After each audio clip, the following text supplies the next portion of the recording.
Hello everyone, welcome to FOC classes. This video is for class 12 Information Technology code 802. This video is for chapter 3 Java programming. In this video we are going to cover part 2. So let us start the video. Discuss किए।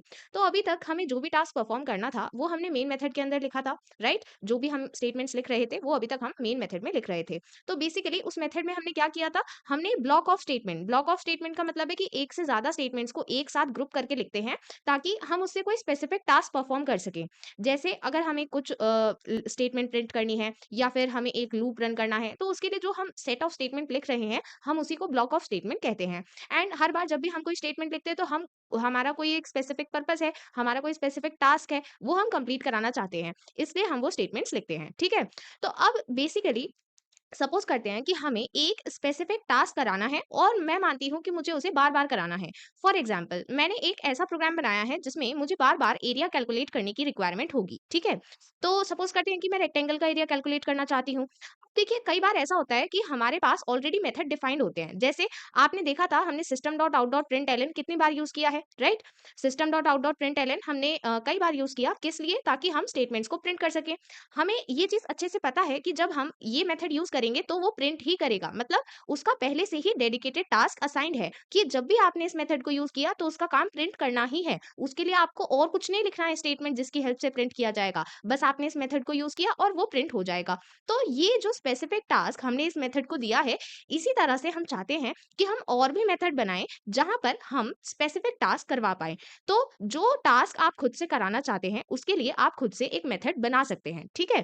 तो जैसे अगर हमें statement print करनी है तो उसके लिए तो हमारे पास मेथड है, प्री डिफाइंड है, मतलब वो ऑलरेडी जावा में डिफाइंड है, हमें उसे बनाने की नीड नहीं है। पर ज़रूरी तो नहीं है ना कि हमारी हर टास्क रिक्वायरमेंट के लिए पहले से जावा के पास मेथड हो, तो कुछ मेथड हम अपनी तरफ से बनाएँगे। तो क्योंकि वो हम अपनी तरफ से बना रहे हैं इस मेथड, ओके?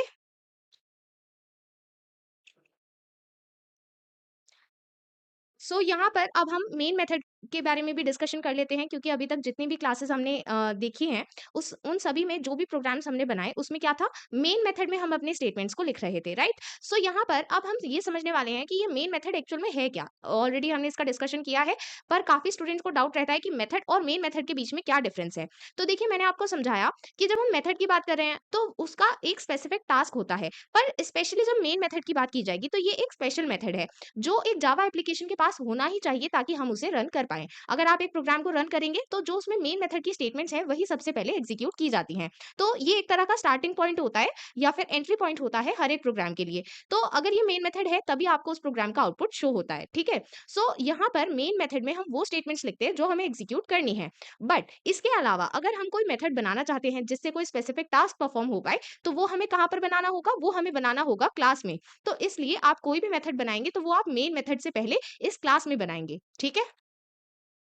अभी जितनी भी क्लासेस हमने ली हैं, हमने डिस्कस किया है कि हम सबसे पहले प्रोजेक्ट बनाते हैं, ठीक है?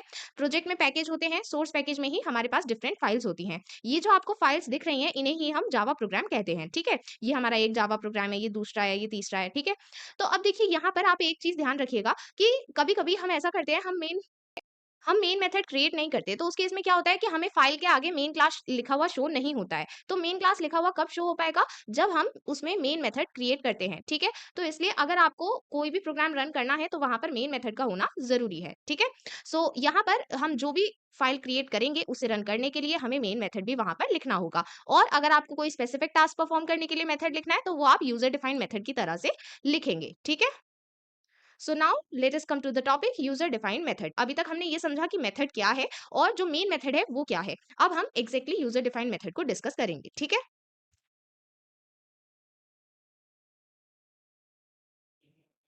ओके, देखिए जैसे कि मैंने आपको हर बार बताया है कि हम जब भी कोई भी स्टेटमेंट लिख रहे हैं, लाइक हमें जावा में कोई लूप लिखना है तो उसके लिए हम सिंटेक्स लर्न करते हैं। इसी तरह से जब भी आपको कोई मेथड डिफाइन करना है तो उसके लिए भी आपको एक प्रॉपर फॉर्मेट पता होना चाहिए, ठीक है? तो देखिए इस फॉर्मेट में आपको चार चीजें याद रखनी है और ये टॉपिक ना बहुत इंपॉर्टेंट है क्योंकि आगे आप जितने भी प्रोग्राम्स लिखने वाले हैं कहीं ना कहीं आपको कोई यूजर डिफाइंड मेथड क्रिएट करने की रिक्वायरमेंट होगी, ठीक है? इसलिए इस टॉपिक को बहुत ध्यान से समझिएगा। यहाँ पर हमारे पास फोर मेन चीजें हैं जो हमें इस मेथड में रखनी है। सबसे पहला है रिटर्न टाइप, इसके बाद name, optional list of parameters and body. अब देखिए यहाँ पर आपको एक ही चीज ऑप्शनल मिल रही है और वो है लिस्ट ऑफ पैरामीटर। मतलब पैरामीटर आप दे भी सकते हैं और नहीं भी, तो ये ऑप्शनल होता है। अब पैरामीटर सबसे पहले जब हमने पहले टॉपिक्स कवर किए हैं जहाँ पर हमने कोई भी जावा प्रोग्राम लिखा, वहाँ पर हमारा फॉर्मेट क्या होता था लिखने का या फिर जो सिंटेक्स हमने लर्न किया था, सबसे पहले हम लिखते हैं क्लास स्टेटमेंट। इसके बाद यहाँ पर हम डायरेक्टली मेन मेथड स्टार्ट करते थे। बट आज हमें यूजर डिफाइंड मेथड लिखना है। हमेशा याद रखें, अगर आप कोई मेथड डिफाइन कर रहे हैं, यूजर डिफाइंड इसलिए इसका नेम है क्योंकि यहाँ पर हम एक पर्टिकुलर मेथड अपनी तरफ से डिफाइन कर रहे हैं जिसमें हम जो भी टास्क स्पेसिफाई करेंगे वो वहां पर रन किया जाएगा। बेसिकली हम यहाँ पर एक स्पेसिफिक सेट ऑफ टास्क को रन करने के लिए एक मेथड लिख रहे हैं। ओके, हम लिख रहे हैं, हम यूजर हैं इसलिए हम इसे कहते हैं यूजर डिफाइंड मेथड। ठीक है, तो कोई भी यूजर डिफाइंड मेथड अगर आपको लिखना है तो उसे आप हमेशा क्लास स्टेटमेंट के बाद और मेन मेथड के पहले लिखते हैं। ठीक है, सबसे पहले हम इसका सिंटेक्स लर्न करेंगे बिकॉज मेथड बेस्ड क्वेश्चन भी एग्जाम में पूछे जाते हैं। ओके, फर्स्ट ऑफ ऑल आपको यहाँ पर रिटर्न टाइप मेंशन करना है। देखिए, रिटर्न टाइप हम कैसे पता लगाते हैं। फॉर एग्जांपल, अगर मैं आपको कहती हूँ कि आपको दो नंबर्स को ऐड करना है, इसके लिए आपको एक मेथड लिखना है। तो जब आप टू नंबर्स को ऐड करेंगे और दोनों नंबर इंट डेटा टाइप के हैं, आपको रिटर्न में क्या वैल्यू मिलेगी? एक इंट वैल्यू मिलेगी ना। जो वैल्यू आपको रिटर्न में मिलती है उसका डेटा टाइप क्या है, वही होता है रिटर्न टाइप। ओके, इसके बाद हम यहाँ पर लिखते हैं मेथड नेम। मेथड नेम क्या होता है? मेथड नेम में आपको कोई भी वैलिड नेम लिखना है, valid identifier. Okay, then bracket में यहाँ पर लिस्ट ऑफ पैरामीटर्स होगी जो ऑप्शनल होगी। बेसिकली जैसे अभी मैंने आपको एग्जांपल दिया था कि आपको दो नंबर्स ऐड करने हैं, या फिर इसी तरह से मैं आपको कोई और क्वेश्चन देती हूँ कि आपको दो नंबर्स मल्टीप्लाई करने हैं, तीन नंबर्स मल्टीप्लाई करने हैं, कोई भी क्वेश्चन है तो वहां पर जिन वैल्यूज की रिक्वायरमेंट है तो उसके लिए आप पैरामीटर बनाते हैं। अगर आपको दो पैरामीटर चाहिए मतलब आपको दो वैल्यूज चाहिए, अगर आपको तीन वैल्यूज चाहिए तो उसके लिए आपको तीन पैरामीटर बनाने होंगे। ओके, इसके बाद ब्रैकेट क्लोज करेंगे, देन कर्ली ब्रैकेट स्टार्ट करेंगे और अब यहाँ पर वो स्टेटमेंट्स लिखेंगे जो इस मेथड को कॉल करने पर रन की जाती हैं। ठीक है, हमारा ये मेथड लिखने का पर्पस ये होता है कि ये जो स्टेटमेंट्स हम यहाँ पर लिख रहे हैं इसको हमें बार बार नहीं लिखना होगा। हम सिंपली स्टेटमेंट्स को मेथड को कॉल करेंगे एंड स्टेटमेंट्स अपने आप रन हो जाएंगे। ओके, यहाँ पर स्टेटमेंट्स मतलब simple statement and return statement, इसमें स्पेसिफिकली आपको रिटर्न कीवर्ड लिखना होगा। यहाँ पर अगर आपने किसी भी स्टेटमेंट के पहले रिटर्न कीवर्ड लिखा है तो वो वैल्यू आपको रिटर्न में मिलती है। ओके, अगर ये केस सपोज कर लेते हैं कि हमारे पास कोई रिटर्न स्टेटमेंट नहीं है तो उस केस में हमें कोई रिटर्न में वैल्यू नहीं मिलेगी। और अगर रिटर्न में वैल्यू ही नहीं होगी तो उस केस में रिटर्न टाइप क्या होगा? क्योंकि रिटर्न टाइप का मतलब है जो रिटर्न में वैल्यू मिल रही है उसका डेटा टाइप। जब रिटर्न में ही वैल्यू नहीं है तो हम उसका डेटा टाइप कैसे बताएं? उस केस में जहां पर रिटर्न स्टेटमेंट नहीं होगी, रिटर्न वैल्यू नहीं होगी, उस केस में रिटर्न टाइप होता है void, which is a special return type. Okay,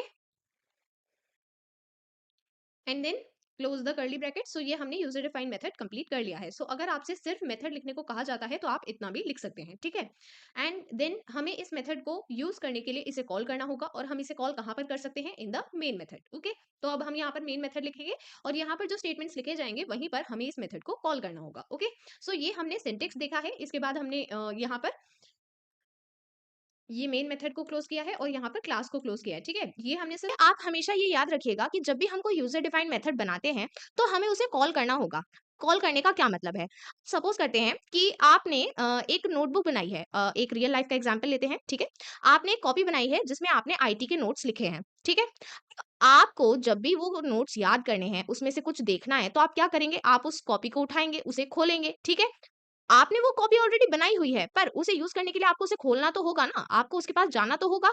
तो वही काम यहाँ पर होता है। जब आपने कोई भी मेथड बना दिया है, अब उस मेथड को यूज़ करने के लिए आपको उसे कॉल करना होगा।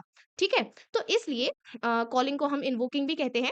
आपको उस मेथड को इन्वोक करना होगा या फिर कॉल करना होगा। तो जब भी हमने कोई यूज़र डिफाइंड मेथड बनाया है, तो उसको कॉल करने के 2 मेथड होंगे। एक होगा कि आप उसे मेन मेथड में कॉल कर सकते हैं, ठीक है? और दूसरा है कि आप उसके लिए ऑब्जेक्ट बना सकते हैं। अब ये जो पहला मेथड है, ये तो हम आज की क्लास में डिस्कस करेंगे डिटेल में। बट इसका जो नेक्स्ट मेथड है, मतलब ऑब्जेक्ट के थ्रू कॉल करना, वो हम सीखेंगे नेक्स्ट टॉपिक में, जो है OOP, means object oriented programming. तो ये हमारा कंप्लीटली सेपरेट टॉपिक है, इसको हम सेपरेटली सीखेंगे। ठीक है, आज की क्लास में हम ये डिस्कस करने वाले हैं कि जब हम एक मेथड बना देते हैं तो फिर उसे मेन मेथड में कैसे कॉल करते हैं। ठीक है, अब हम return statement and return type की बात करते हैं और उससे पहले हम एक बार दोबारा मेथड को देख लेते हैं। तो यहाँ पर हमारे पास एक एग्जाम्पल गिवन है। इसी एग्जाम्पल को हम आगे डिटेल में समझेंगे जिसकी हेल्प से ये टॉपिक आपको क्लियर हो जाएगा। तो देखिए यहाँ पर क्वेश्चन क्या कह रहा है? Write a method to calculate the area of a rectangle. अब देखिए एग्जाम में आपको सिर्फ इसी तरह का क्वेश्चन मिलेगा जहां पर आपको सिर्फ इतनी स्टेटमेंट गिवन होगी, पर आपकी अंडरस्टैंडिंग के लिए यहाँ पर मैंने आपको फॉर्मूला भी प्रोवाइड किया है। हो सकता है कि एग्जाम में प्रोवाइड ना करे, वो आपको खुद से सोचना होगा। ठीक है, तो अब यहाँ पर हमारे पास जो क्वेश्चन है हम उसके बिहाफ पर सोचेंगे कि हमें यहाँ पर क्या लिखना होगा। ठीक है, तो अब देखिए सबसे पहले अगर हम कभी भी कोई भी प्रोग्राम प्रोग्राम लिख रहे हैं उसमें आपको पता है पहले आप पैकेज स्टेटमेंट लिखेंगे, ठीक है? उसके बाद आप क्लास स्टेटमेंट लिखेंगे, इतना तो आपको ऑलरेडी पता है, ठीक है? तो वो स्टेप्स आप यहाँ पर पहले से ही इम्प्लीमेंट कर लें, ठीक है? अब हम यहाँ पर ये डिस्कस करने वाले हैं कि हमें ये मेथड लिखना स्टार्ट कैसे करना है। तो उसके लिए हमें ये पता होना चाहिए कि हमें मेथड में करना क्या है। हमें यहाँ पर ये बताया गया है कि हमें रेक्टेंगल का एरिया कैलकुलेट करना है। अब इतना आप सभी मैथ्स जानते हैं कि अगर एरिया ऑफ रेक्टेंगल पूछा गया है तो हमें 2 चीज़ें उसके लिए पता होनी चाहिए, लेंथ और ब्रेड्थ। क्या ऐसा पॉसिबल है कि आप इन दोनों के बिना इसका एरिया बता सकते हैं? नहीं, ऐसा पॉसिबल नहीं है। तो ये दोनों जो चीज़ें हमें रिक्वायर्ड हैं, इन्हीं को हम कहते हैं पैरामीटर्स, ठीक है? तो अभी जो हमने एग्जांपल डिस्कस किया था कि हमें मेथड में 4 चीज़ों की रिक्वायरमेंट होती है, उसमें से एक थी पैरामीटर। तो पैरामीटर क्या होता है?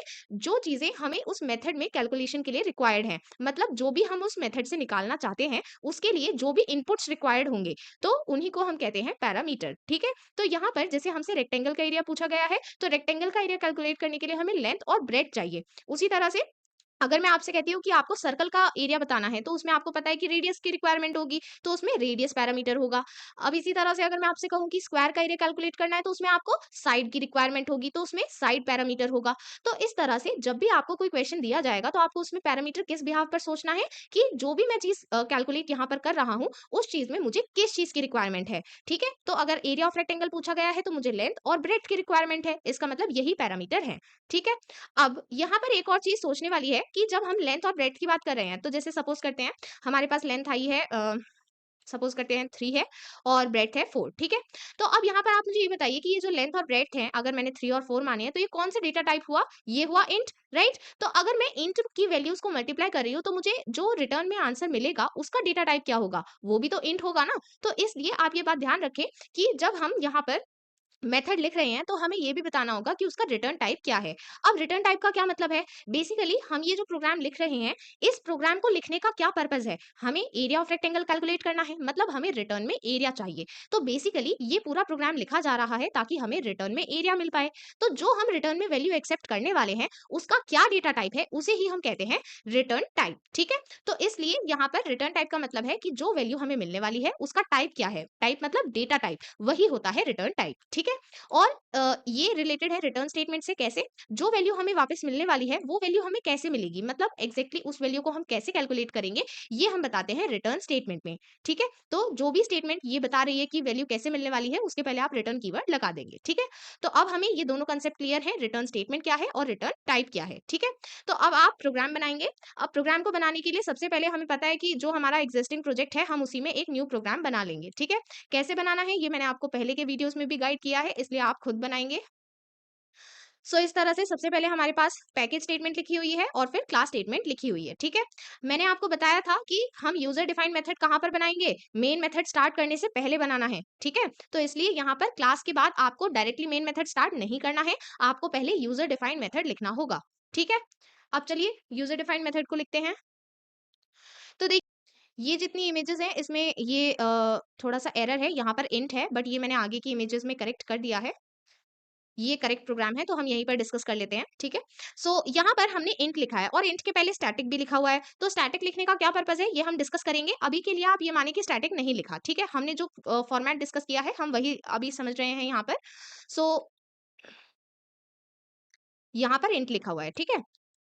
सो आप यही एज्यूम करें कि यहाँ पर इंट लिखा हुआ है, आप भी इसको करेक्ट कर लेंगे। अब आप कहेंगे कि यहाँ पर इंट क्यों लिखा है? मतलब डबल लिखा था तो क्या प्रॉब्लम थी? बेसिकली मैंने यहाँ पर पैरामीटर्स इंट लिए हैं और अगर आप इंट वैल्यू को मल्टीप्लाई करेंगे तो आपको आंसर में भी इंट ही मिलेगा। इसलिए आपको यहाँ पर भी इंट ही लिखना है, ठीक है? अगर आप यहाँ पर डबल लिखना चाहते हैं तो फिर आपको पैरामीटर्स में भी डबल लिखना होगा, ठीक है? ओके, सो यहाँ पर हमें रिटर्न टाइप सबसे पहले लिखना है, वो हमने लिख दिया इंट। इसके बाद आपको नेम लिखना है, किस चीज़ का नेम? मेथड का नेम। तो ये आप अपनी मर्ज़ी से कोई भी वैलिड नेम लिख सकते हैं, ठीक है? जो वेरिएबल नेम्स के लिए रूल्स थे, वही यहाँ पर फॉलो होंगे। तो यहाँ पर हमने मेथड का नेम रखा है एरिया। इसके बाद आपको ब्रैकेट स्टार्ट करना है। अब यहाँ पर हम क्या देते हैं? List of parameter. तो क्योंकि हमें पता है कि 2 पैरामीटर हैं, तो सबसे पहले हम फर्स्ट पैरामीटर लिखेंगे और पैरामीटर लिखने से पहले उसका डेटा टाइप भी मेंशन करेंगे, ठीक है? तो यहाँ पर लेंथ है और इसका पैरामीटर क्या होना चाहिए? इंट। तो वो हमने उसके पहले लिख दिया है। इसी तरह से दूसरा भी पैरामीटर है तो उसको कॉमा लगाकर लिखना है। इसी तरह से जितने भी पैरामीटर होंगे उनको कॉमा लगाकर लिख देंगे, ठीक है? डेटा टाइप के साथ। फिर ब्रैकेट क्लोज कर देंगे। अब यहाँ पर हम कर्ली ब्रैकेट स्टार्ट करेंगे। इसमें हम रिटर्न स्टेटमेंट प्रोवाइड कर रहे हैं। अब देखिए सिंपल सी बात है कि अगर हमने यहाँ पर रिटर्न ना लिखा होता तो ये सिंपल स्टेटमेंट होती, पर यहाँ पर हमने रिटर्न लिखा है, इसका मतलब ये सिंपल स्टेटमेंट नहीं है, ये है रिटर्न स्टेटमेंट। रिटर्न स्टेटमेंट क्या होता है? एक ऐसी स्टेटमेंट जो हमें बताती है कि इस मेथड से हमें रिटर्न में क्या मिलने वाला है। तो इस मेथड में हमें रिटर्न में ये मिलने वाला है, लेंथ मल्टीप्लाई ब्रेड्थ। हमें पता है कि area is equal to length multiply breadth होता है, तो वही चीज हमने यहाँ पर मेंशन की है क्योंकि वही हमें रिटर्न में चाहिए। ठीक है, तो इसलिए कभी भी आपको कोई रिटर्न स्टेटमेंट लिखनी है, सिंपली आपको स्टेटमेंट के पहले रिटर्न कीवर्ड ऐड करना है। ठीक है, सो ये रिटर्न स्टेटमेंट बन गई है। इसके बाद हम ब्रैकेट क्लोज कर देंगे। यहाँ पर ये हमारी क्लास क्लोज हो गई है। ठीक है, अब मैंने आपको बताया था कि जब हमें उस मेथड को कॉल करना है, अब देखिए अभी तक हमने क्या किया है, अभी तक तो हमने सिर्फ क्लास के अंदर ये मेथड बनाया है, राइट?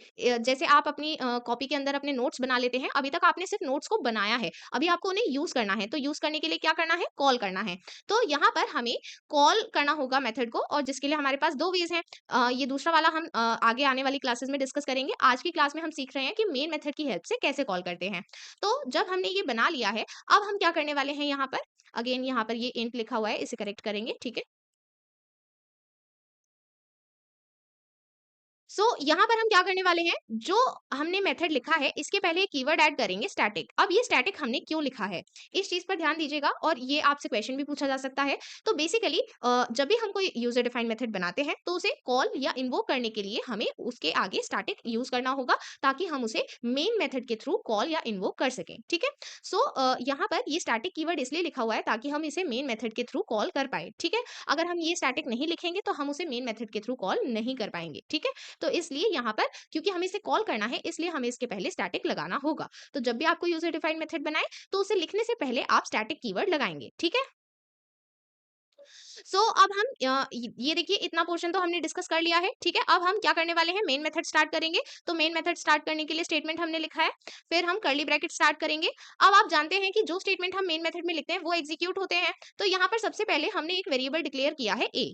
इस वेरिएबल का डेटा टाइप है इंट और इसकी इनिशियल वैल्यू है 0। तो देखिए यहाँ पर हम क्या बताना चाहते हैं कि हमने एक न्यू वेरिएबल बनाया है, और अब इस वेरिएबल की क्या वैल्यू होगी, अब वो ध्यान से देखिए। हम यहाँ पर लिख रहे हैं a is equal to area 4,7। इसका क्या मतलब है?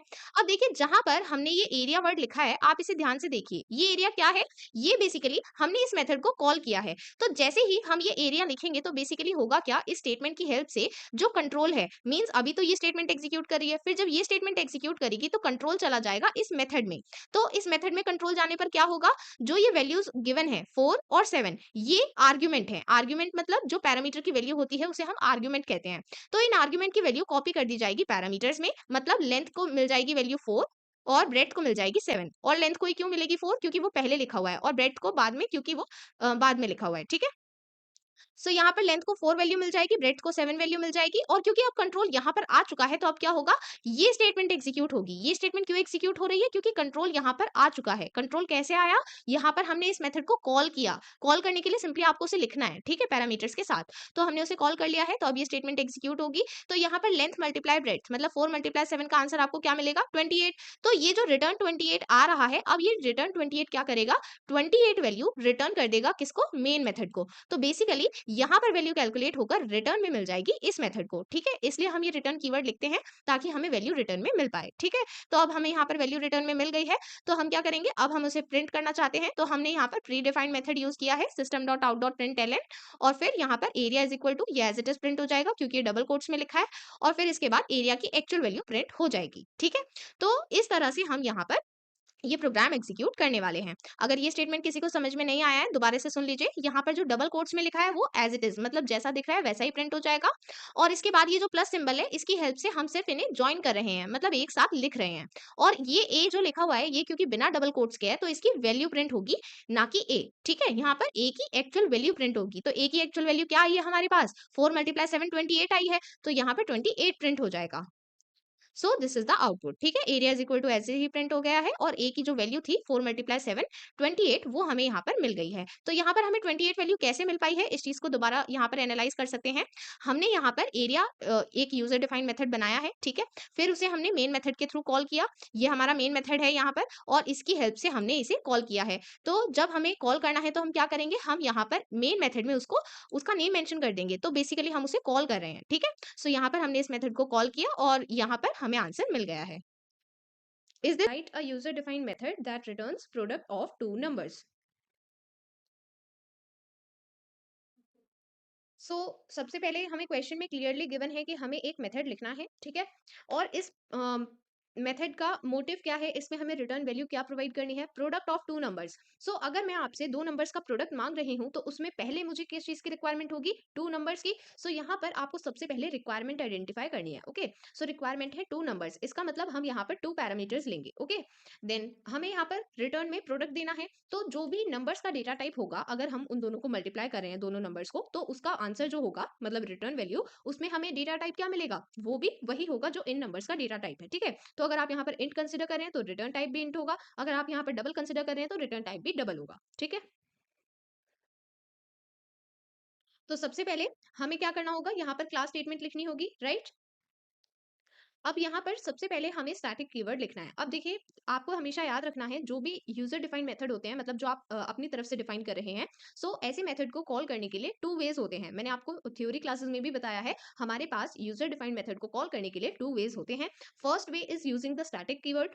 अगर हम स्टैटिक मॉडिफायर यूज करते हैं, तो इसकी हेल्प से हम स्पेसिफाई कर रहे हैं कि हम इस मेथड को कॉल करेंगे with the help of main method, and इसके लिए हमें कोई ऑब्जेक्ट बनाने की नीड नहीं है। ठीक है, बट अगर हम स्टैटिक कीवर्ड नहीं लिखते, तो दूसरा वे ये है कि हमें इस मेथड को कॉल करना होगा with the help of object of this class. ठीक है, तो इसलिए हमारे पास सिर्फ ये दो तरीके हैं जिसकी हेल्प से हम मेथड को कॉल कर सकते हैं। ठीक है, first is using the static keyword and second is using the object. ठीक है, तो अब हम यहाँ पर ऑब्जेक्ट तो नहीं बना रहे हैं, वो हमारा नेक्स्ट क्लास का टॉपिक है। हम यहाँ पर स्टैटिक कीवर्ड की हेल्प से इस मेथड को ये बता रहे हैं कि ये मेन मेथड की हेल्प से कॉल किया जाएगा। ठीक है, so we have to mention static here. Okay, इसके बाद हम क्या लिखते हैं, अब जो सिंटेक्स हमने लर्न किया था उसे फॉलो करेंगे। तो सबसे पहले हम लिखते हैं return type. Return type is int. इसके बाद हम मेथड का एक वैलिड नेम लिखेंगे। यहाँ पर हमने नेम लिखा है प्रोडक्ट। देन ब्रैकेट में हमें लिस्ट ऑफ पैरामीटर्स देनी है, एंड यहाँ पर पैरामीटर्स क्या हैं, पैरामीटर्स बेसिकली वेरिएबल्स की तरह होते हैं। जैसे आप वेरिएबल्स डिक्लेयर करते हैं, वैसे ही आपको यहाँ पर पैरामीटर्स लिखने होंगे। Okay, however they are the different thing. Parameters specifically ये बता रहे हैं कि हमें यहाँ पर इस पर्टिकुलर मेथड में किस चीज की रिक्वायरमेंट है। ठीक है, वो रिक्वायरमेंट को डिफाइन कर रहे हैं। हमें यहाँ पर ए बी दो पैरामीटर्स की रिक्वायरमेंट है, एंड दोनों का डेटा टाइप इंट है। एंड वन मोर थिंग, आप यहाँ पर ऐसी गलती ना करें कि आप लिख दें इंट ए कॉमा बी, नहीं, ऐसे नहीं लिखना। यहाँ पर आपको हर एक पैरामीटर के लिए डेटा टाइप सेपरेटली डिफाइन करना होगा। Okay, then close the bracket. इसके बाद अब हम कर्ली ब्रैकेट स्टार्ट करेंगे। अब यहाँ पर हमें रिटर्न स्टेटमेंट लिखनी है। अब आप कहेंगे कि मैम हमें यहाँ पर पहले स्टेटमेंट लिखनी थी। नहीं, जरूरी नहीं है, वो क्वेश्चन की डिमांड होती है, आपको क्वेश्चन की डिमांड को आइडेंटिफाई करना है। हमें यहाँ पर डायरेक्टली रिटर्न करना है प्रोडक्ट। ठीक है, इसमें और कोई स्टेटमेंट की नीड नहीं है। नीड होती तो हम कोई स्टेटमेंट लिखते, बट यहाँ पर नीड नहीं है। ठीक है, इसलिए हम यहाँ पर रिटर्न स्टेटमेंट लिखेंगे। रिटर्न स्टेटमेंट कैसे लिखी जाती है, उसके लिए आपको पहले यहाँ पर रिटर्न कीवर्ड लिखना होगा, और इसके बाद आपको क्या वैल्यू रिटर्न में चाहिए, वो वैल्यू कैसे कैलकुलेट करनी है, वो आप इसके आगे मेंशन करेंगे। तो अगर मुझे ए और बी का प्रोडक्ट चाहिए, तो इसके लिए मुझे क्या करना होगा, मुझे यहाँ पर ए और बी को मल्टीप्लाई करना होगा, और मल्टीप्लिकेशन के लिए हम कौन सा ऑपरेटर यूज करते हैं, वो हम यहाँ पर यूज करेंगे। ठीक है, एंड इस एक्सप्रेशन को आप यहाँ पर ब्रैकेट में रख भी सकते हैं और नहीं भी, मतलब अगर आप इसे बिना ब्रैकेट के भी लिखते हैं तो भी ये ठीक है, और ब्रैकेट में लिखते हैं तो भी ठीक है। Okay, then semicolon.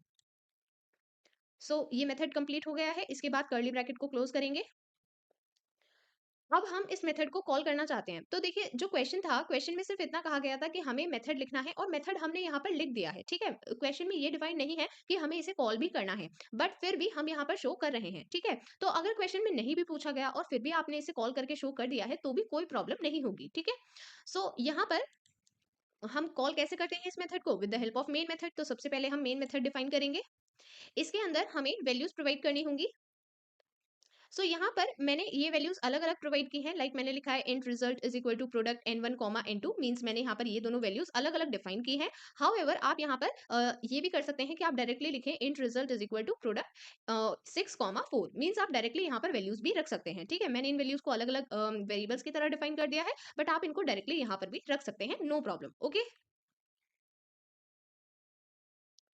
जब हम इस मेथड को कॉल करते हैं, तो कॉल करने के लिए सिंपली आपको इसका नेम यहाँ पर लिखना होगा, और ब्रैकेट में जिस तरह से यहाँ पर पैरामीटर लिखे हैं उसी ऑर्डर में आपको उनकी वैल्यू स्पेसिफाई करनी होंगी, कॉमा लगाकर। ठीक है, फिर ब्रैकेट क्लोज करेंगे। अब यहाँ पर मैंने ये रिजल्ट वेरिएबल इसलिए डिक्लेयर किया है क्योंकि जब मैं प्रोडक्ट मेथड को कॉल कर रही हूँ, तो यहाँ पर मुझे रिटर्न में एक वैल्यू मिलेगी, राइट। तो इस वैल्यू को मुझे एक वेरिएबल को असाइन करना है, और क्यों करना है, क्योंकि मैं इसको प्रिंट करना चाहती हूँ। ठीक है, इसलिए मैंने इस तरह से ये एक वेरिएबल डिक्लेयर किया था, ताकि मैं इसको यहाँ पर यूज कर पाऊँ। ठीक है, and then we will close the main method and then we will close the class. कई बार आप एग्जाम में ये मिस्टेक करते हैं, आप मेन मेथड को तो क्लोज कर देते हैं बट क्लास को क्लोज करना भूल जाते हैं। ऐसी मिस्टेक नहीं करेंगे। ओके, अब हम बात करते हैं वॉइड की।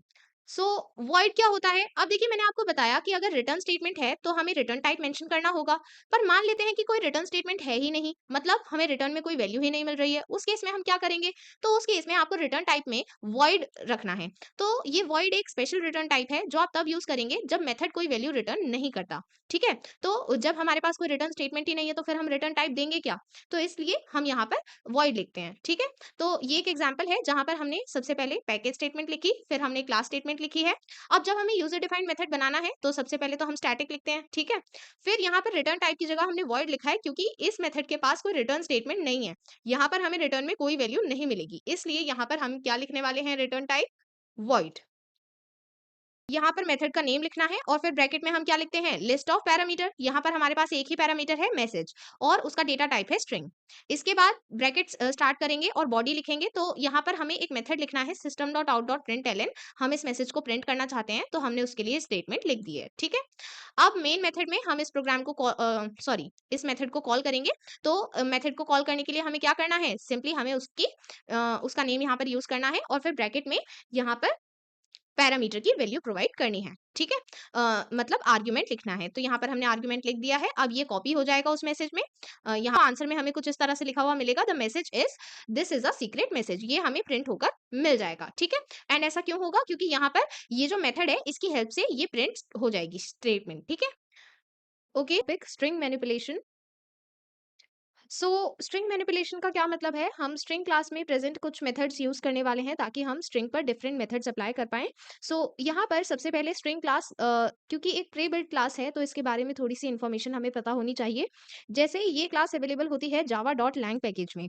हमने इस तरह के क्वेश्चन आपके एग्जाम में पूछे जा सकते हैं। ठीक है, सो ये पैकेज ऑलरेडी इंपोर्टेड होता है सभी क्लासेस के लिए, तो इसे आपको सेपरेटली इंपोर्ट करने की रिक्वायरमेंट नहीं है। ठीक है, ये है हमारा आज का प्रोग्राम। सबसे पहले मैंने आपको पूरा प्रोग्राम एक बार में डिस्प्ले कर दिया है ताकि आपको पता रहे कि हम एक्चुअल में क्या प्रोग्राम लिख रहे हैं। ठीक है, अब क्योंकि ये इतने सारे मेथड्स हैं तो मैं आपको एक एक करके एक्सप्लेन करूंगी। ठीक है, अब यहाँ पर एक बार हम इसको समझ लेते हैं यहाँ पर कौन कौन सी स्टेटमेंट्स लिखी हुई हैं।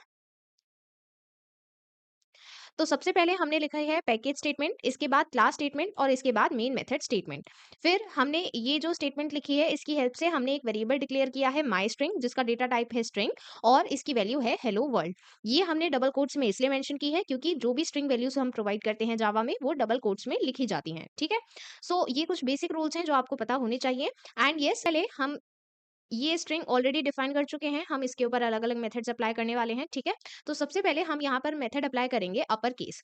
ये टू अपर केस मेथड हम कब यूज करते हैं? जब हमें गिवन स्ट्रिंग के सभी कैरेक्टर्स को अपर केस में कन्वर्ट करना होगा। अपर केस का मतलब है कैपिटल लेटर्स। ठीक है, तो देखिए इस टाइम जो हमारे पास स्ट्रिंग है उसकी ये वैल्यू है। ठीक है, तो अगर हम इसे कन्वर्ट करना चाहते हैं अपर केस में तो हम इसे जब कन्वर्ट करेंगे, यहाँ पर जितने कैरेक्टर्स थे वो सभी तो सेम रहेंगे पर उनका केस चेंज हो जाएगा, मतलब अब वो कैपिटल लेटर्स में कन्वर्ट हो जाएंगे। ठीक है, इसी तरह से अगर हम बात करें टू लोअर केस मेथड की तो इसकी हेल्प से सभी कैरेक्टर्स लोअर केस मतलब स्मॉल लेटर्स बन जाएंगे। तो यहाँ पर आप देख सकते हैं एच कैपिटल था ओरिजिनली और डब्ल्यू कैपिटल था, पर यहाँ पर क्योंकि हमने to lower case method apply किया है तो सभी स्मॉल में दिख रहे हैं। ठीक है, and yes one more thing, यहाँ पर आप कंफ्यूज हो सकते हैं कि हमने ये system dot out dot print L क्यों लिखा है और इसके बाद ये क्यों लिखा है। क्योंकि एक्चुअल मेथड तो हम यहाँ पर अप्लाई कर रहे हैं, तो इससे पहले ये हमने क्यों लिखा है? तो देखिए इसका सिंपल सा रीजन ये है कि जब आप ये मेथड अप्लाई करते हैं तो ये मेथड अप्लाई तो हो जाता है पर वो चीज आपको प्रिंट होकर शो अपने आप नहीं होगी जब तक आप उसके लिए कमांड प्रोवाइड नहीं करेंगे।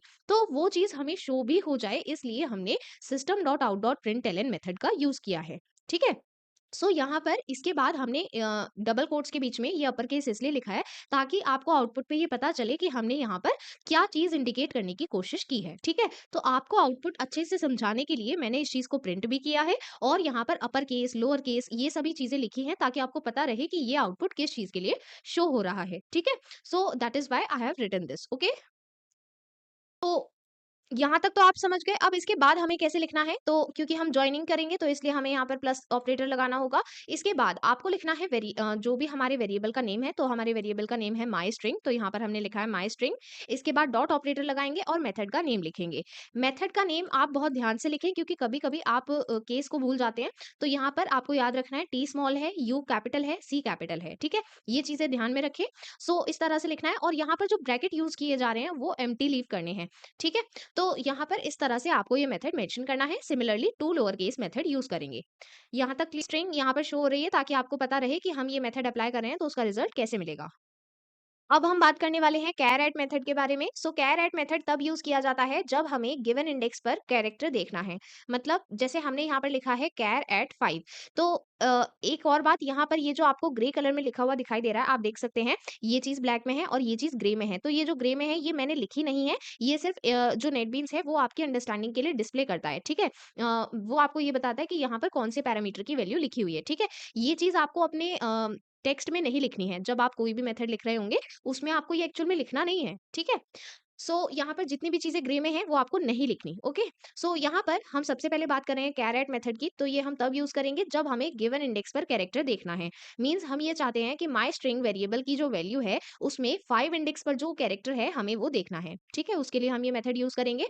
तो इंडेक्स कैसे काउंट करते हैं आपको पता होना चाहिए, 0 से स्टार्ट किया जाता है, ठीक है? तो आप शुरू से 0 से स्टार्ट करेंगे, 0, 1, 2, 3, 4 और 5। अब आप यहाँ पर देख सकते हैं कि 5 पर क्या आया है, ब्लैंक स्पेस आया है। तो यहाँ पर जो आपको आंसर मिलेगा वो ब्लैंक स्पेस ही मिलेगा, ठीक है? सो इसलिए हमें यहाँ पर कैर एट प्रिंट होने के बाद ब्लैंक स्पेस मिला है, क्योंकि यहाँ पर 5 इंडेक्स पर ब्लैंक स्पेस प्रोवाइडेड है। इसके बाद नेक्स्ट मेथड है कनकैट method.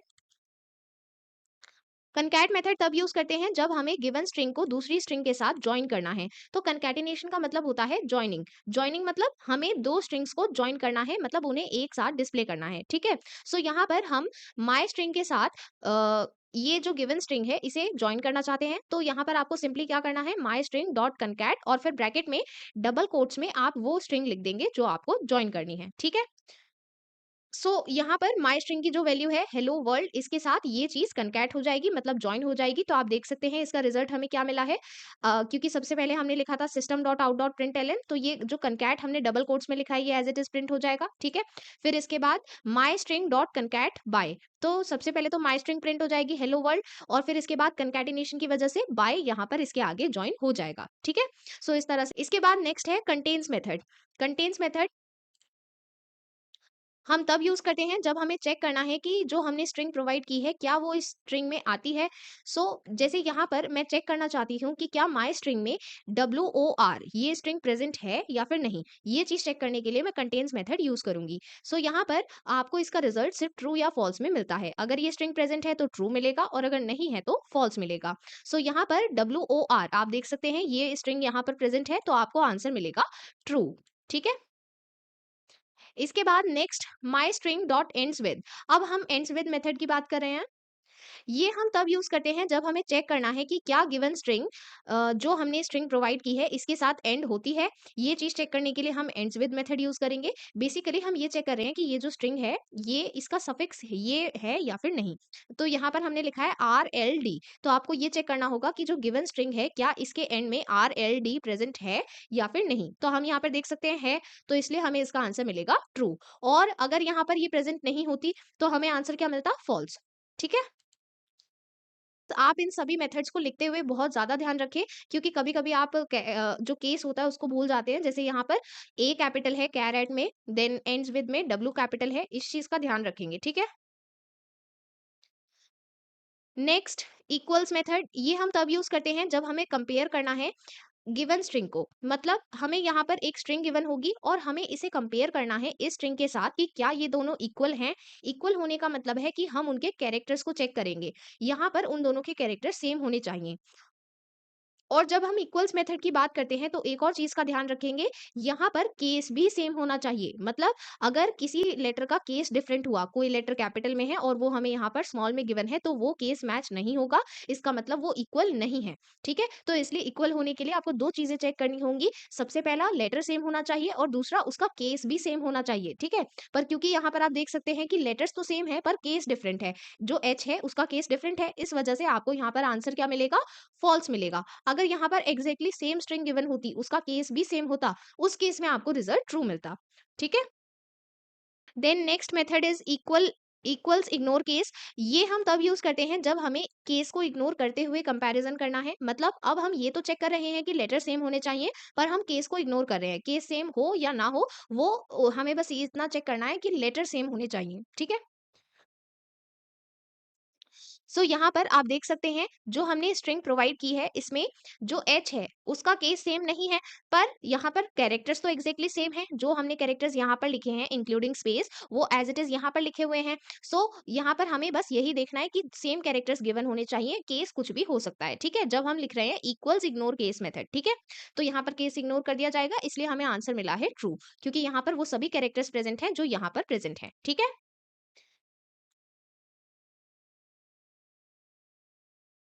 Now moving to next method, index of method. ये मेथड हम तब यूज करते हैं जब हमें ये देखना है कि जो कैरेक्टर हमने प्रोवाइड किया है उसका इंडेक्स क्या है। जैसे यहाँ पर हमने प्रोवाइड किया है एच, तो हमें देखना है कि एच का इंडेक्स क्या है। इंडेक्स हम कैसे आइडेंटिफाई करते हैं वो मैंने अभी आपको एक्सप्लेन किया था।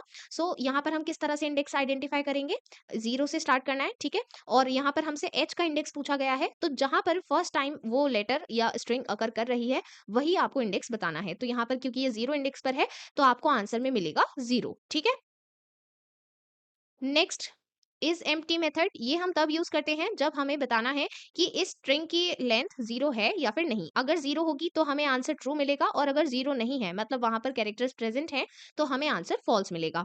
तो आप यहाँ पर बताइए क्या इस स्ट्रिंग की लेंथ जीरो है। लेंथ लेंथ के लिए आप क्या करते हैं, कैसे पता करेंगे कि क्या लेंथ है, उसके लिए आपको नंबर ऑफ कैरेक्टर्स काउंट करने होंगे। तो यहाँ पर आप नंबर ऑफ कैरेक्टर्स काउंट कर सकते हैं, 1 2 3 4 5 6 7 8 9 10 11। सो यहाँ पर टोटल 11 कैरेक्टर्स हैं, इसका मतलब इसके पास लेंथ है, तो यहाँ पर आंसर आपको क्या मिलेगा, फॉल्स मिलेगा। अगर ये एम्प्टी स्ट्रिंग होती, यहाँ पर कोई कैरेक्टर नहीं होता, सिर्फ उस केस में आपको रिजल्ट ट्रू मिलता। ठीक है, दिस इज, इसके बाद नेक्स्ट है लेंथ मेथड। यहाँ पर लेंथ मेथड के लिए डेफिनेशन नहीं गिवन है।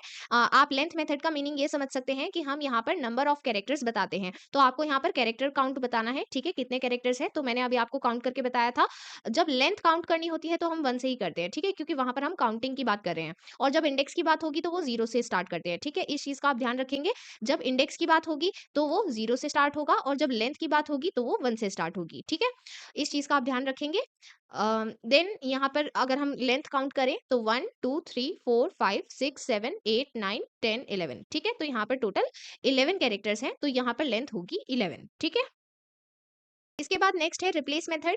ये हम तब यूज करते हैं जब हमें स्ट्रिंग के एक स्पेसिफिक पार्ट को दूसरे पार्ट के साथ रिप्लेस करना है। जैसे हमें हेलो को रिप्लेस करना है बाय के साथ, तो हम यहाँ पर सबसे पहले लिखेंगे माई स्ट्रिंग डॉट रिप्लेस, फिर ब्रैकेट में सबसे पहले आपको वो वर्ड लिखना है जिसे आपको रिप्लेस करना है। हमें यहाँ पर हेलो को रिप्लेस करना है, तो हमने हेलो डबल कोट्स में लिखा है, कॉमा लगाएंगे, फिर डबल कोट्स में वो वैल्यू लिखेंगे जिसके साथ रिप्लेस करना है। तो यहाँ पर हमें हेलो को रिप्लेस करना है बाय से, तो इसलिए हमने इस तरह से मेंशन किया है। तो यहाँ पर आपको आंसर मिलेगा बाय वर्ल्ड। ठीक है, ओके, सो यहाँ पर हमने रिप्लेस मेथड भी कंप्लीट कर लिया है।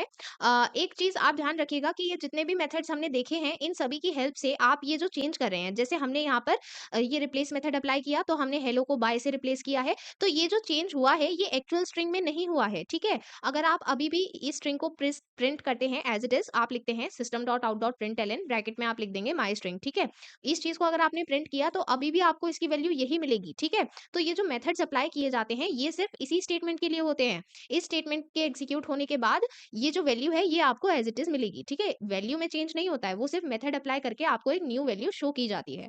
ठीक है,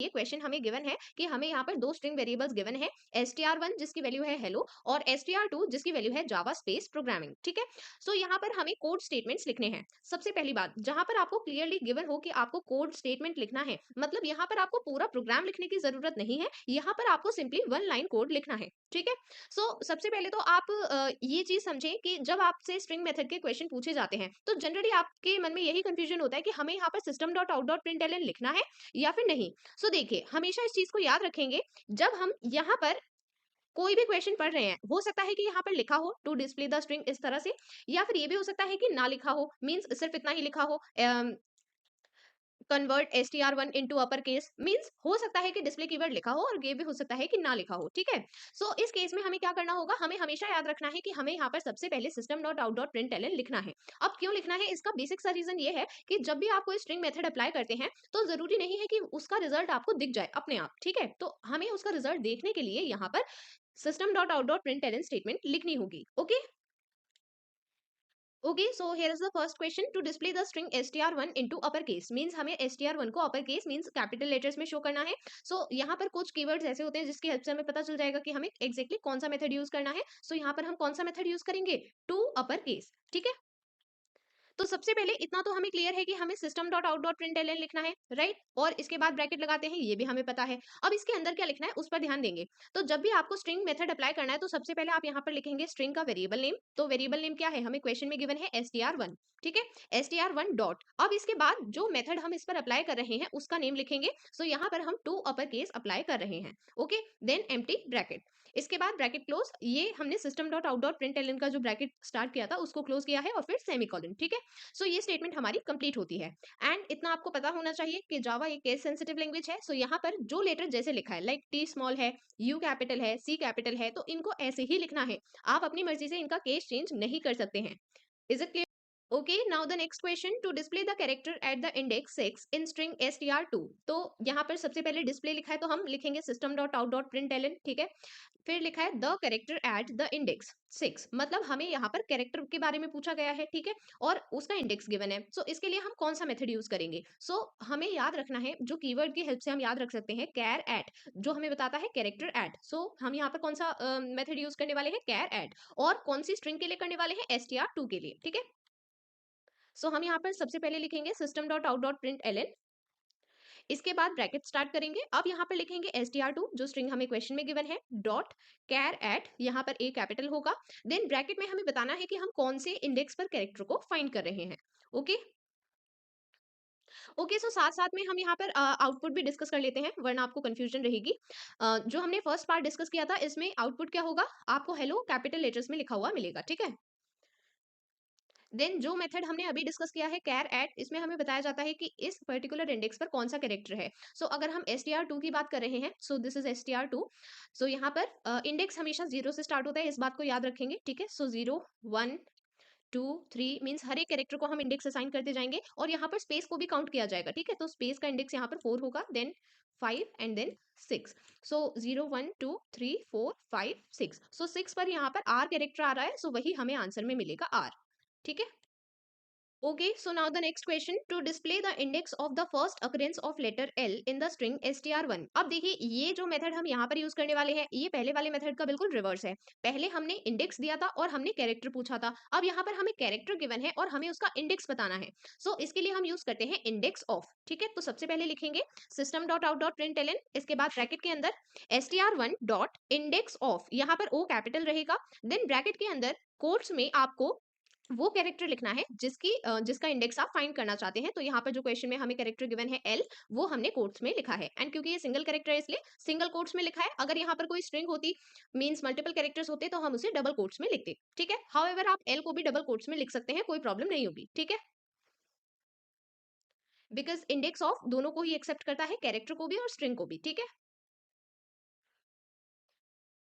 सो यहाँ पर एज सच इतना डिफिकल्ट नहीं होता है क्वेश्चन को अटेम्प्ट करना। आप उसको पार्ट वाइज ब्रेक करेंगे, समझेंगे, तो आपको समझ में आ जाएगा। जैसे यहाँ पर हमें क्लियरली पता चल रहा है कि हमें इंडेक्स फाइंड करना है, तो इंडेक्स के लिए होता है इंडेक्स ऑफ। लास्ट क्वेश्चन में हमें कैरेक्टर फाइंड करना था, तो कैरेक्टर के लिए होता है कैर एट। ठीक है, तो इस तरह से आपको हर एक कीवर्ड की हेल्प से मेथड नेम को ध्यान रखना है। ठीक है,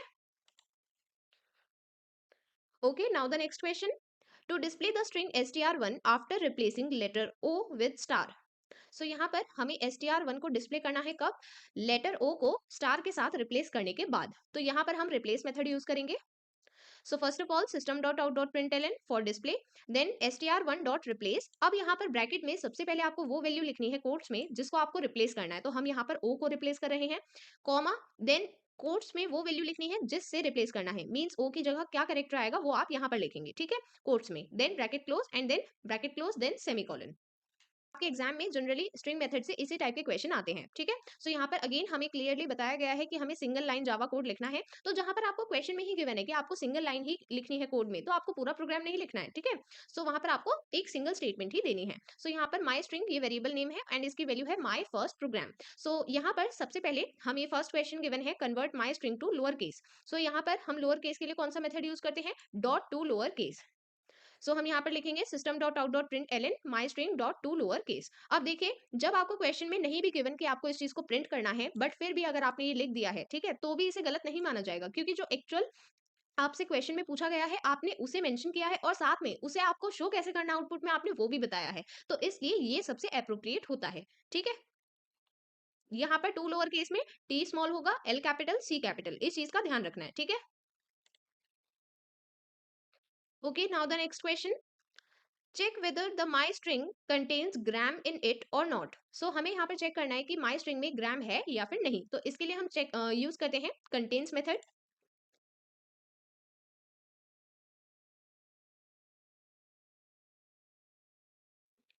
सो यहाँ पर हम सबसे पहले लिखेंगे system dot out dot print L N my string dot contains, contains लिखना है, कंटेन नहीं लिखना, यहाँ पर हर कीवर्ड का आपको ध्यान रखना है, ठीक है। देन ब्रैकेट में कोट्स में आपको वो वैल्यू लिखनी है जिसको आप फाइंड करना चाहते हैं कि ये यहाँ पर है या फिर नहीं, ठीक है। वन मोर थिंग, मैंने आपको बोला था कि मैं आउटपुट डिस्कस करूंगी एंड शायद मैंने आपको लास्ट इसका आउटपुट नहीं बताया, राइट। लोअर केस का मतलब होता है हम इन सभी को स्मॉल लेटर्स में चेंज कर देंगे, ठीक है, तो ये पूरी स्ट्रिंग स्मॉल लेटर्स में प्रिंट होकर मिल जाएगी, ठीक है। एंड देन जो सेकंड क्वेश्चन है यहाँ पर हमें ट्रू या फॉल्स के टर्म्स में आंसर मिलता है। अगर ये स्ट्रिंग गिवन स्ट्रिंग में प्रेजेंट है तो हमें ट्रू मिलता है, तो क्या यहाँ पर ट्रू मिलेगा? बिल्कुल, ग्राम यहाँ पर प्रेजेंट है तो हमें आंसर ट्रू मिलेगा, ठीक है। और अगर नहीं होती तो हमें फॉल्स मिलता, ओके।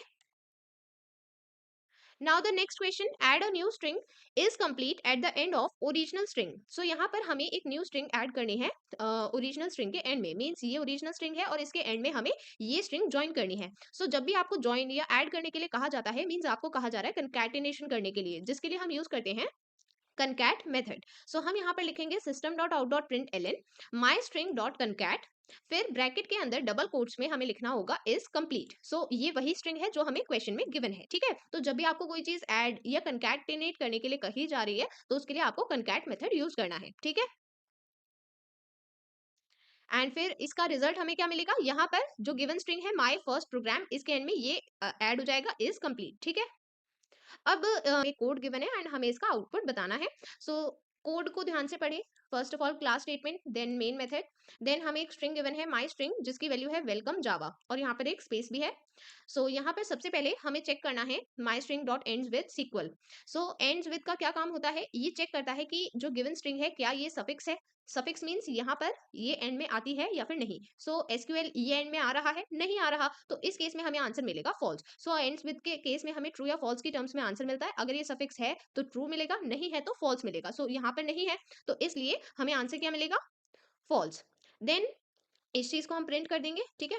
फिर इसके बाद माई स्ट्रिंग डॉट इक्वल्स, अगेन ये भी हमें ट्रू या फॉल्स की टर्म्स में आंसर देता है। और ये काम कैसे करता है? यहाँ पर हमें एग्जैक्टली सेम स्ट्रिंग गिवन है, मींस केस भी सेम हो, कैरेक्टर्स भी सेम हो, बिल्कुल वही स्ट्रिंग हो जैसी हमें यहाँ पर गिवन है, तो हम ट्रू बताएंगे। अदरवाइज अगर केस चेंज है या कैरेक्टर्स चेंज है तो वो फॉल्स हो जाएगा, ठीक है। सो इक्वल्स का काम है दोनों को कंपेयर करना कि दोनों बिल्कुल सेम होने चाहिए, ओके, इक्वल होने चाहिए। सो ये इक्वल नहीं है क्योंकि यहाँ पर केस चेंज है, ठीक है। सो इसलिए यहाँ पर हमें आंसर मिलेगा फॉल्स। अगर ये बिल्कुल वही स्ट्रिंग होती, मींस केस भी वैसा ही होता जैसा यहाँ पर है, तब हम इसे ट्रू बताते, बट ये नहीं है इसलिए हमने फॉल्स बताया, ठीक है।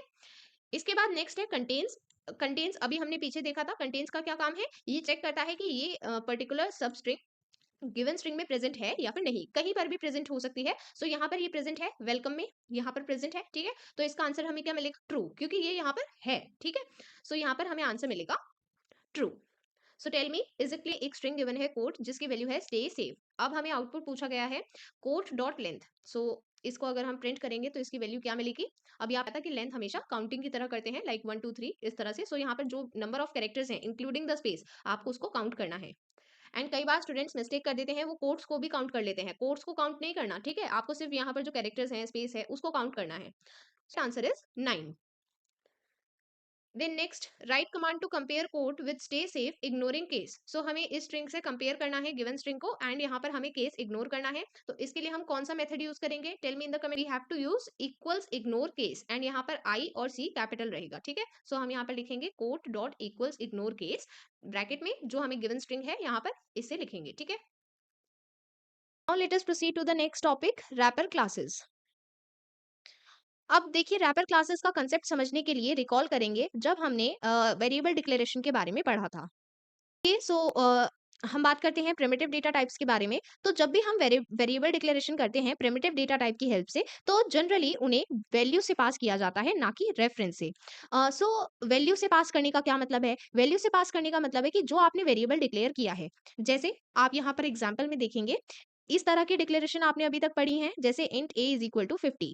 तो ये जो इस तरह की डिक्लेरेशन होती है, ये बाय वैल्यू होती हैं। बाय वैल्यू होने का मतलब है कि यहाँ पर a वेरिएबल 50 वैल्यू को स्टोर करता है, मतलब ए वेरिएबल खुद में एक मेमोरी लोकेशन है, ठीक है? ये किसी चीज को रेफरेंस नहीं कर रहा। बट अगर हम रेफरेंस से इस वैल्यू को स्टोर करना चाहते हैं, तो अब रेफरेंस से उसको स्टोर करने के लिए हमें यूज करनी होगी रैपर क्लासेस। तो आप ध्यान रखें कि जब भी हम प्रिमिटिव डेटा टाइप्स को पास करते हैं, तो अगर वैल्यू से पास करेंगे तो हमें प्रिमिटिव डेटा टाइप यूज करने होंगे, और अगर हमें रेफरेंस से पास करने हैं तो उसके लिए हमें रैपर क्लास यूज करनी होगी, ठीक है? सो रैपर क्लास का क्या काम है? वो प्रिमिटिव डेटा टाइप को रैपर क्लास के एक ऑब्जेक्ट में रैप कर देती हैं, इसलिए हम उन्हें कहते हैं रैपर क्लासेस, ठीक है?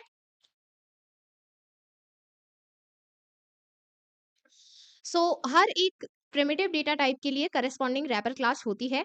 एंड आप कैसे याद रखेंगे कौन से डेटा टाइप के लिए कौन सी रैपर क्लास है? सिंपली आपको यहाँ पर ये ध्यान रखना है कि जो भी प्रिमिटिव डेटा टाइप है, उसका जो इनिशियल लेटर है वो आपको कैपिटल बनाकर लिखना है, ठीक है? और यहाँ पर 2 में एक्सेप्शन है, जैसे कैर, इंट, ये क्योंकि शॉर्ट फॉर्म यूज़ की गई है, तो यहाँ पर जब आप इनकी करस्पॉन्डिंग रैपर क्लास लिखेंगे, तो फुल फॉर्म लिखनी है, जैसे कैर का कैरेक्टर लिखना है, सी कैपिटल, इंट का इंटीजर लिखना है, आई कैपिटल, ठीक है? और बाकी सभी में जो भी प्रिमिटिव डेटा टाइप्स हैं, इनका फर्स्ट लेटर कैपिटल लिखेंगे, तो वो बन जाएगी उसकी रैपर क्लास, ठीक है? इस तरह से आपको हर एक प्रिमिटिव डेटा टाइप के लिए उसकी रैपर क्लास याद रखनी है, ठीक है? तो अब हम ये समझने वाले हैं कि अगर हम प्रिमिटिव डेटा टाइप की हेल्प से एक वेरिएबल डिक्लेयर कर रहे हैं और एक वेरिएबल डिक्लेयर कर रहे हैं रैपर क्लासेस की हेल्प से, तो दोनों के बीच में क्या डिफरेंस है?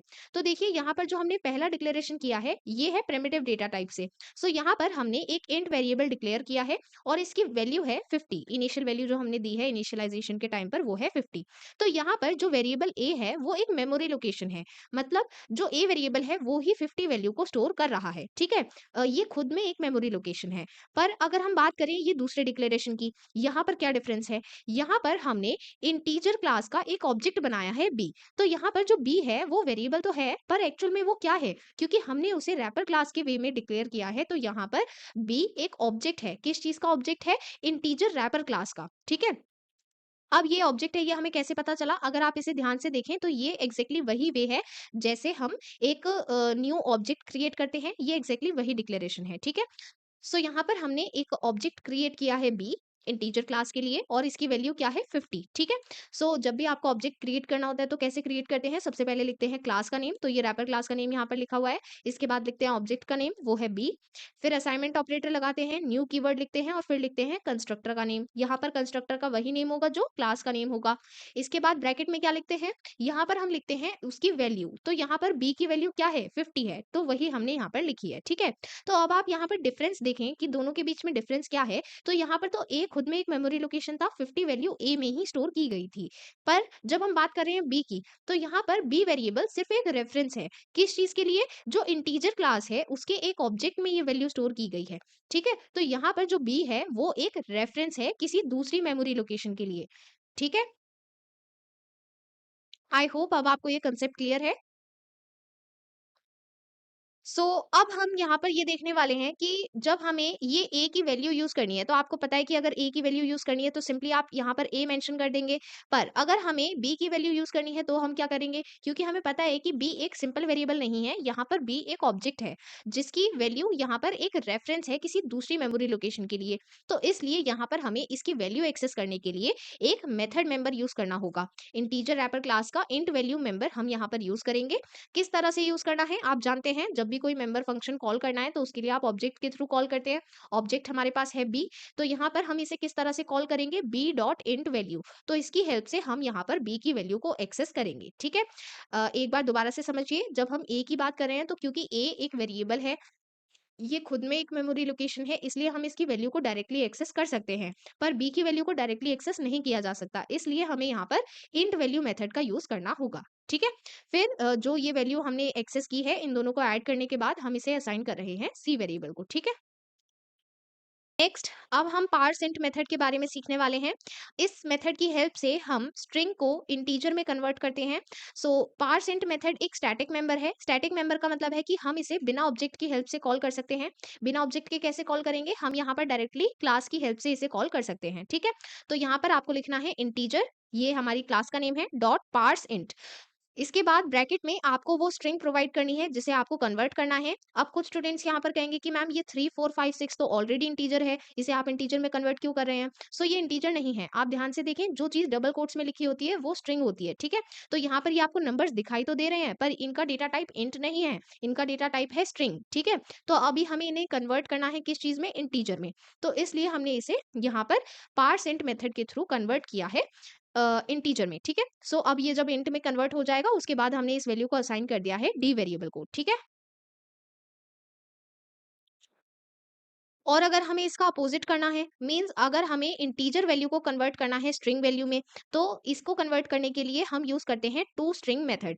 अगेन ये भी इंटीजर क्लास का मेथड है, तो हम इसे कुछ इस तरह से कॉल करेंगे, इंटीजर डॉट टू स्ट्रिंग, और फिर ब्रैकेट में ये वैल्यू लिख देंगे। अब क्योंकि ये इंटीजर वैल्यू है इसलिए आप इसको डबल कोट्स में मेंशन नहीं करेंगे, ये इंटीजर वैल्यू है और इसको हमें कन्वर्ट करना है स्ट्रिंग वैल्यू में। ठीक है, तो ये जब अप्लाई कर देंगे उसके बाद ये स्ट्रिंग वैल्यू बन जाएगी। ठीक है, तरह से हमने इंटीजर रैपर क्लास के बारे में पढ़ा, इसी तरह से हर एक प्रिमिटिव डेटा टाइप के पास अपनी रैपर क्लास डिफाइंड होती है। कहाँ पर डिफाइंड होती है, जावा डॉट लैंग पैकेज में। एंड जैसा कि मैंने आपको शुरू में ही एक्सप्लेन किया था, ये पैकेज बाय डिफॉल्ट सभी क्लासेस के लिए इंपोर्टेड होता है, तो इसलिए आपको इसे सेपरेटली इंपोर्ट करने की रिक्वायरमेंट नहीं होती। आप डायरेक्टली ये क्लासेस यूज कर सकते हैं। ठीक है, सो यहाँ पर एक और डाउट रहता है स्टूडेंट्स का कि मैम जिस तरह से हमने इंट में कन्वर्ट किया था, क्या हम डबल में कन्वर्ट कर सकते हैं? बिल्कुल कर सकते हैं। डबल के लिए आप कुछ इस तरह की स्टेटमेंट लिखेंगे, डबल डॉट पार्स डबल। ठीक है, यहाँ पर केस का बहुत ज्यादा ध्यान रखेंगे। ठीक है, इसके बाद अगर फ्लोट है तो फ्लोट के लिए आप यूज करेंगे फ्लोट डॉट पार्स फ्लोट। ठीक है, सो इस तरह से आपको अलग अलग